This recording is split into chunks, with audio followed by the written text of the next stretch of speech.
Heboh pengakuan mengejutkan WNI di Australia, Gibran sendiri yang bilang tak lulus kuliah di Sydney. Menarik ya Mas Ersu, itu ada keterangan dari Melanie Butenzorgi. Dan saya rasa ini keterangannya ini qualified karena berdasarkan pengalaman yang bersangkutan begitu ya. Tidak hanya asal omong-omong saja. Nah ini Melanie ini menyertakan ijazah dari anaknya juga loh. Sampai dipantang ini loh. Ijazahnya ditunjukin loh ya. Ditunjukin nih, bahkan dia berani nunjukin ijazah gitu, dan tersebar sekarang yang nge-share sudah ribuan banyak sekali. Itu adalah ijazah dari lulusan SMA di Australia. Yang karena tadi kan dikatakan Gibran surat keterangannya dianggap setara kan, tadi yang UTS tadi setara dengan SMK, maka kemudian ditunjukkan ini.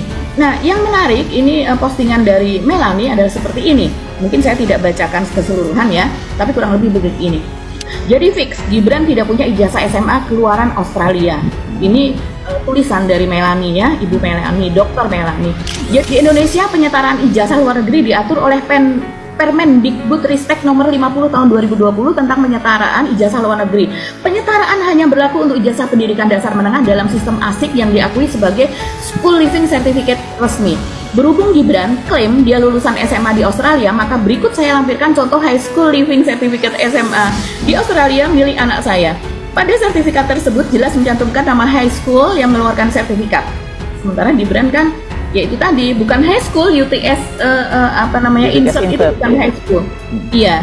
Terus kemudian atau untuk sekolah internasional High School Leaving Certificate bisa dalam bentuk IB atau International Baccalaureate diploma. Nah, pendidikan yang ditempuh Gibran di UTS insert jelas-jelas tidak bisa mengeluarkan High School Leaving Certificate. UTS bukan high school. Sedangkan program insert yang diambil Gibran di UTS adalah program persiapan atau matrikulasi atau bridging pra-universitas. Maka dokumen penyetaraan yang dikeluarkan Dikdasmen yang menyatakan pendidikan Gibran di UTS insert setara SMK kelas 12 seharusnya batal demi hukum karena melanggar Permendikbudristek nomor 50 tahun 2020. Jadi fix Gibran tidak punya ijazah keluaran SMA Australia. Ya nggak masalah, kan menurut KPU Gibran masih punya rekod pendidikan SMA dari Orchid Park Secondary School. Nah masalahnya Orchid Park Secondary School atau OPSS yang diklaim sebagai pendidikan SMA-nya Gibran itu juga tidak setara dengan SMA di Indonesia. OPSS menyediakan pendidikan setara kelas 7 sampai 10 di Indonesia. Jadi setara dengan SMP plus 1 tahun. Ini sama dengan keterangan Pak Ruli Ahdiat tadi ya. Nah, School Leaving Certificate dari Secondary School di Singapura adalah GCE O-Level Certificate atau Ordinary Level Certificate. Pertanyaan saya adalah mungkin tidak ada yang salah yang dibilang itu. Prosedurnya begini. Persoalannya adalah apakah Gibran passing itu semua atau tidak? Itu yang jadi persoalan. Saya belum selesai. Coba proofnya mana? Nah, saya belum selesai. Itu ada ya begini. Yang kedua, nggak simpel aja. Gitu. Aku selesaiin dulu. Ya oke silakan. Sebelum kita masuk ke insert, apa namanya UTS insert itu? Karena based on dia, Ibu Melanie itu kan ada tinggalnya di Australia dan anaknya itu ada mengikuti namanya high school, bukan di Singapura. Kita bicara ini SMA yang dikatakan dibilang bodong lah apa sebagainya. Saya bicara itu kapasitas dari SMA. Nah kemudian ya beliau punya rencana untuk mendaftar ke UTS di Singapura. Oke? Di sana ada foundation pathway. Ya, belajar jangan katakan kau belajar seperti mengulang kembali kayak student college yang ada di Jerman. Oke, bisa dipersingkat? Persingkatnya artinya dia sudah selesai secara 5 tahun dengan sertifikat foundation itu ya. Kemudian dia mungkin dipanggil Pak Jokowi untuk sekolah di Singapura karena Mas Kaisang masuk di sana ya untuk dengan adiknya ya kan. Masuklah dia di MDIS itu yang berafiliasi dengan University Bradford yang dia ya di bidang marketing. Ingat, kenapa dia Bachelor of Science? Karena dia menuju ke finance dan akuntansi. Ketika finance dan akuntansi di Universitas Bradford dan di UK itu menggunakan namanya Bachelor of Science. Baik, Bang Refli. Iya, pertanyaannya adalah boleh saya ini nggak ngomongin kayak ini? Tema kita ini Joko periode kok ngomongin masalah ijazah lagi. Iya, yang dijelaskan dia itu satu ya. Kita harus urutkan apakah yang diomongkan itu benar atau enggak. Karena gini, yang diomongkan kan terlalu cepat. Mesti kan one by one. Kalau kita mau mengadakan riset penelitian. Yang kedua adalah apakah Gibran dengan segala proof yang ada itu memang fit dengan apa yang kemudian diumumkan. Karena kan saya berpatokan sama KPU. KPU mengatakan SMA 2 kali. Kan itu SMA itu adalah syarat untuk menjadi wakil presiden minimum. Nah, pertanyaannya adalah apakah pendidikan itu setara dengan SMA atau bukan? Kan itu persoalannya.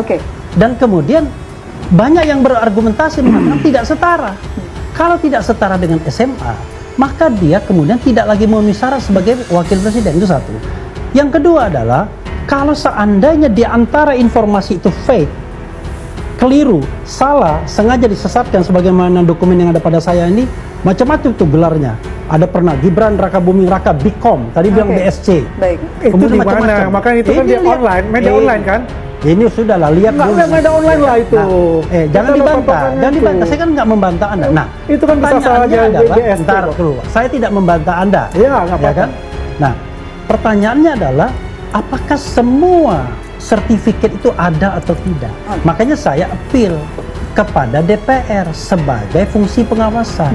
Bikin dong yang namanya hak angket untuk memverifikasi baik ijazah Jokowi maupun ijazah Gibran.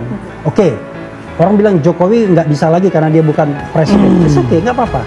Tapi Gibran adalah wakil presiden. Kita perlu yang namanya kejelasan dan ketegasan. Nggak mungkin seorang PhD dari Australia, ya kan, sebodoh itu kemudian untuk mengatakan salah, gitu loh. Yang benar cuma dia doang. Tuh, saya nggak bisa bicara benar, saya bicara bukti. No, yang Anda bicara. Mbak Fira, ini kan kita prosedur. Kita bicara ini bukan bicara tentang ijazah. Saya tidak. Kita bicara ini bagaimana yang tadi katakan. Saya ngomong tidak pernah membantah Anda dulu. Ya bukan, masalahnya begini. No. Saya sudah menjelaskan. Saya tidak membantah. Kita tidak bicara ijazah. Kan begitu. Kalau seandainya prosedur itu benar, kan it doesn't mean bahwa apa yang didapat oleh Gibran itu benar juga. Bahkan pertanyaannya dia pernah sekolah di situ jangan nggak sekolah juga. Nah, itu kan persepsi dia kan. Ini kan ada pembawaan penggiringan publik. That's why I said. Makanya kan kita back to basic. Ke DPR. Apa sih substansi yang kita bicarakan di sini? Politik Indonesia. Apa yang kita bicarakan sekarang? Tidak bisa diserahkan kepada Refli Harun dan Andi Azwan. Nah, kita ini bicara banyak. Berdebat. Kita nggak bisa berdebat tentang ijazah. Kalau kita berdebat tentang ijazah, kita bicara untuk spesifik ijazah. Anda bicara tentang menjelaskan Pak pertanyaan saya adalah Pak Refli Harun benar atau tidak mempunyai persepsi sendiri. Apakah beliau ini adalah sebagai pengamat pendidikan? Bukan UTS Insearch, Pak. Namanya Insearch Language Center.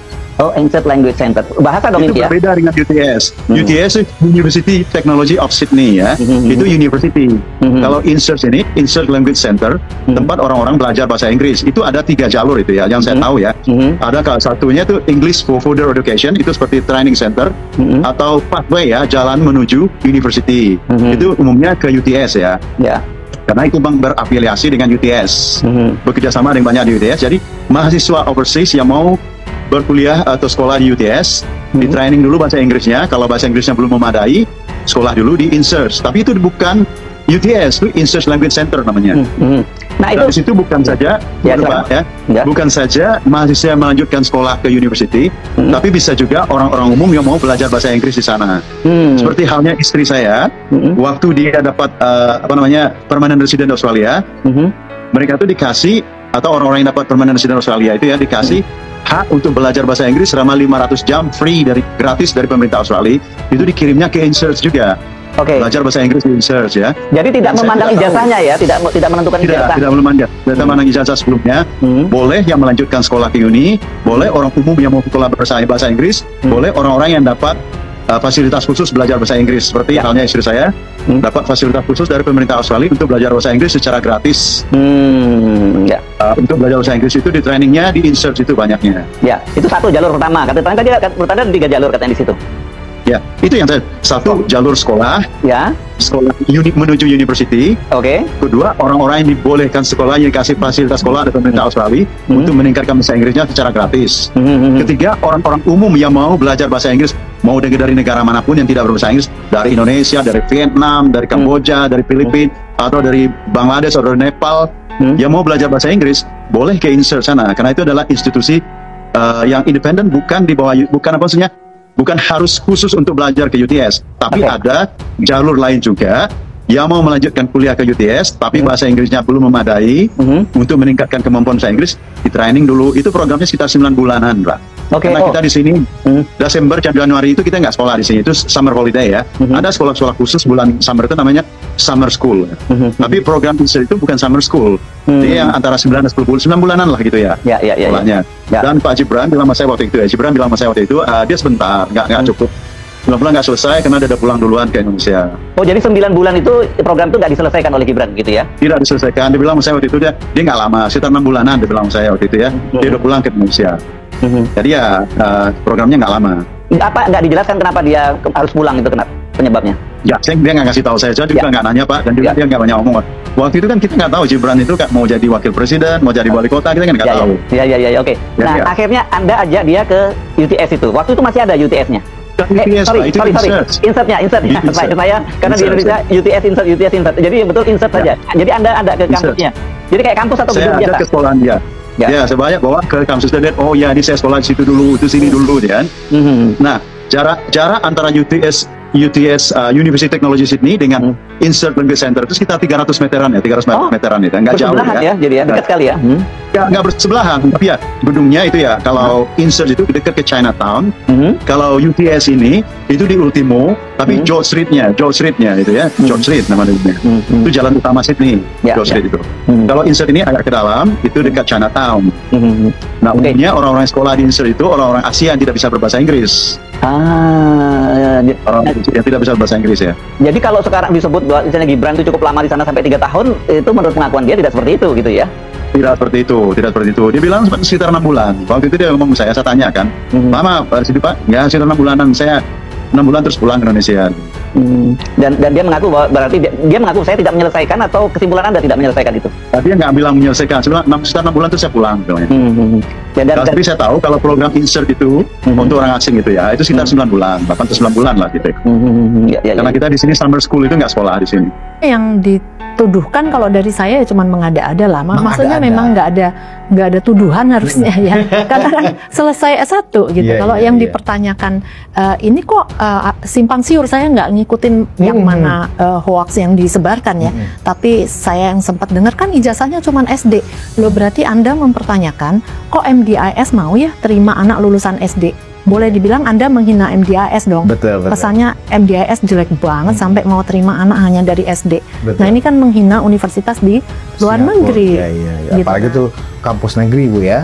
Dan mendapatkan gelarnya juga dari UK. UK emangnya sebodoh itu memberikan gelar tanpa ada audit, tanpa ada verifikasi, entry requirement dan lain-lain. Nah, ini yang menurut saya ya mengada-ada dan terlalu keluar jalur lah, sampai menuduh-nuduh institusi di luar negeri tidak kredibel berarti kan. Nah, ini yang menurut saya sebetulnya nggak ada masalah, tapi diada-adakan. Nah, Bu, ini kan sekarang ada yang menggugat juga ya kan ke pengadilan, dianggap itu sebagai sebuah kebohongan karena ternyata nggak punya ijazah SMA tapi kok bisa lolos sebagai syarat sebagai wakil presiden. Bahkan nilai gugatannya pun nggak kira-kira, Bu.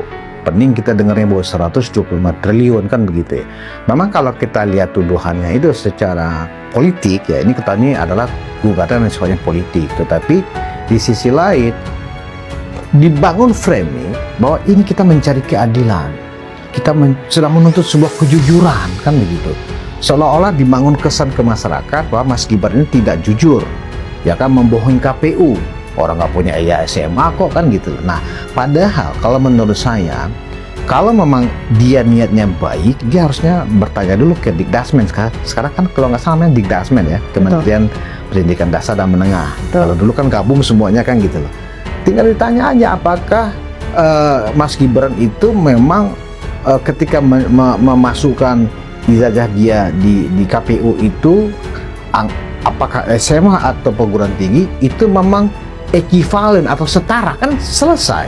Kecuali Dikdasmennya mengatakan enggak, itu memang nggak jelas. Nah, itu boleh tuh pernyataan Dikdasmen ya diambil sebagai semacam evidence, sebagai bukti, dibawa ke pengadilan gugatan perdata kan begitu. Nah, Dikdasmen kan sudah menjawab, Bu Ina, bahwa nggak ada masalah dengan persyaratan Mas Gibran.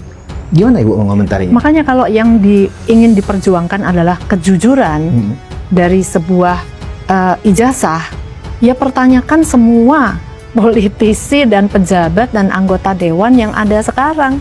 Karena saya yakin banyak sekali berarti itu yang nggak jujur. Jadi misalkan kita sudah tahu, baru kemarin lusa saya counseling, karena setiap hari ya saya ketemu dengan mahasiswa siswa SMA yang mau ke perguruan tinggi. Nah, baru kemarin lusa ibunya bilang mereka baru mendapatkan tawaran dari calo untuk membayar 350 juta untuk masuk PTN. Nah, jadi kalau yang mau diperjuangkan adalah kejujuran ijazah, coba pertanyakan semua pejabat tadinya masuk ke PTN-nya jalur bayar nggak gitu. Untuk mendapatkan ijazahnya ya coba dipertanyakan, bawain apel jeruk ke para dosen nggak gitu. Karena kan itu udah kayak apa ya, rahasia umum gitu. Pada saat itu Pak Jokowi datang ke Australia dan bawa rombongan yang cukup besar, termasuk dalam rombongannya itu ada Gibran, istrinya dan anaknya Jan Etes waktu itu ya. Dan kebetulan waktu itu saya ditugaskan sama konsul jenderal, sama konsulat jenderal Indonesia lah, ada kita itu ya, untuk menemani Gibran. Saya pakai mobil saya, kita bawa Gibran keliling kota Sydney, ke Opera House, ke Queen Victoria Building, Darling Harbour, ke Bondi Beach, terus keliling-keliling mana-mana kan ya, antara dia belanja juga ke Pitt Street Mall. Saya ingat Gibran beliin sepatu buat Jan Etes waktu itu ya. Ya, dia beliin sepatu buat Jan Etes, dan terus saya bawa jalan-jalan lagi.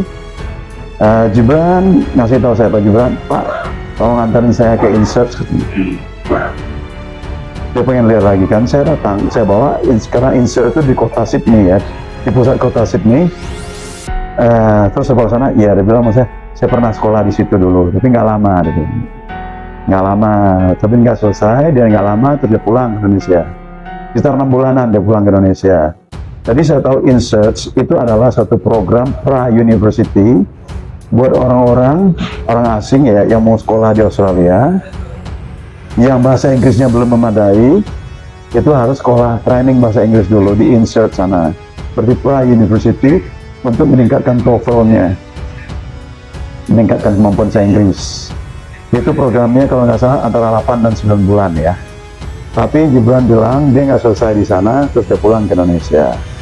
Itu yang saya tahu, itu dari mulut Gibran sendiri yang ngomong ke saya seperti itu. Waktu itu dia belum menjabat apapun, masih sebagai anak presiden biasa ya. Sebagai seorang anak presiden saja, dia belum jadi wali kota, jadi dia nggak ada beban ngasih tahu gitu ya. Dia bilang, saya dulu nggak selesai di Insert itu, walaupun program-program pra-university itu bukanlah kuliah, itu seperti kursus meningkatkan bahasa Inggris di Sydney ya. Kebetulan Insert itu adalah di bawah naungan dari University Technology of Sydney, UTS ya, tapi itu seperti pra-university class untuk orang-orang sebelum masuk ke university. Dan Insert adalah sebuah badan pra-university di bawah University Technology of Sydney. Jadi waktu itu dia bilang sama saya, dia nggak tamat di Insert, nggak selesai di Insert. Walaupun programnya program singkat 8-9 bulan, dia nggak selesai. Sekitar 6 bulanan dia cari pulang kan. Artinya itulah. Kalau bicara masalah bentuk buat itu adalah pra untuk menuju ke university, ada dia punya ijazah SMA ya. Mungkin dia punya ijazah, saya nggak tahu, saya nggak pernah nanya dia punya ijazah apapun, tapi dia pernah ikut kursus di Insert Sydney. Saya nggak pernah nanya dia ijazah SMA sekolah kamu di mana sebelumnya, saya nggak nanya. Yang itu yang saya tahu ya. Coba diulang sekali lagi ya, bahwa yang Insert itu sifatnya hanya khusus. Insert adalah sebuah badan pra-university yang mendidik orang-orang yang mau sekolah di Australia, khususnya di University Technology of Sydney. Dan sebelum masuk ke University Technology of Sydney, itu bahasa Inggrisnya harus diimprove, ditingkatkan dulu. Dan sekolahnya mereka itu di Insert College, itu namanya Insert College. Masih ada? Sekarang sudah tidak ada lagi. Ya, UTS sudah tidak pakai mereka lagi. Itu tempatnya berdekatan, itu di daerah Ultimo ya. Ultimo dekat dengan Chinatown di sekolah Sydney di daerah Ultimo. Dan insert ini adalah betul, itu adalah di bawah University Technology sini. Tapi itu bukan berupa kuliah, itu adalah khusus menjelang masuk ke University Technology Sydney. Dan Pak Gibran sendiri bilang sama saya, dia nggak lama di sana, nggak selesai juga insertnya. Jadi itu belum berbentuk kuliah.